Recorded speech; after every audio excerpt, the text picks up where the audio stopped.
What was Mr. Fisher talking about today in class? I don't know. I never know what Mr. Fisher is talking about. You should pay attention. Maybe I can help you understand what we were doing in class. We were talking about two variable data. Two variable data? Yes, two variable data. Do I stutter? Two, just like the two horns that I have. Anyway, if you collect data on two variables, then you can analyze the data and see if there is any relationship or association between the data. You know how I said that I never know what Mr. Fisher is talking about? Yes. Well, I don't know what you're talking about. It's like I hear the words, but I don't know what they mean. Kind of like your face. I see the mask, but I don't know what your face looks like. Okay, I'll give you an example. That will be like taking off my mask so you can actually see my face. You're going to take off your mask? No. I'm going to give you an example of two variables so that you can understand what I'm talking about. I'm beginning to understand how Mr. Fisher feels. I don't know what you're talking about.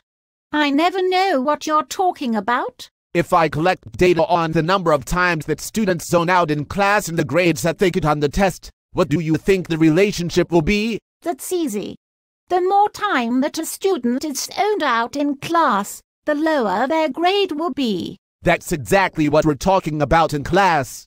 If I collect some data on this, I might have a set of data with zoned out times and grades. What would we do with that data? A good place to start is to plot the data on a graph. We call this a scatter plot because the data points are scattered about. Now I remember. Then we can draw a line of best fit. The line of best fit is like connecting the dots. Close. The dots don't actually get connected. We just draw one straight line that looks like it fits the data the best. It may not actually touch any of the dots. Now what? From the line of best fit, you could try to write an equation using the y-intercept and the slope. But it's a lot easier and more accurate to just enter the data into a statistics calculator and get the two variable stats. Look for their value, the b value, and the r value. I thought we needed slope and y-intercept. You're starting to sound like Mr. Fisher again. Yes, the a value is the slope. The b value is the y-intercept.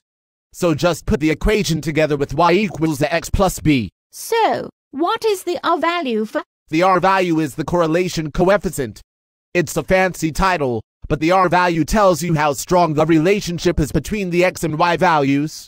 In this case, how strong do you think the relationship is between zoning out and grades? I think it's very strong.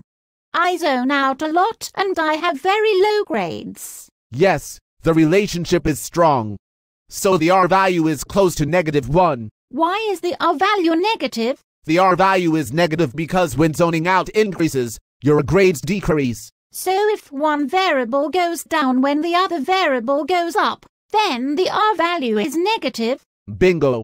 And if one variable goes up when the other goes up, then the r value will be positive. What would the r value be as the relationship is weak? Then the r value would be closer to 0 instead of 1 or -1. For example, the design of my mask does not make any impact on how good of a wrestler I am. These variables would have an r value near 0. What about this median line thing I keep hearing about? I will leave that up to Mr. Fisher. Maybe you can pay attention to what he says and not zone out. Then your grade would go up because your zoning out would go down. What did you say? I was zoning out.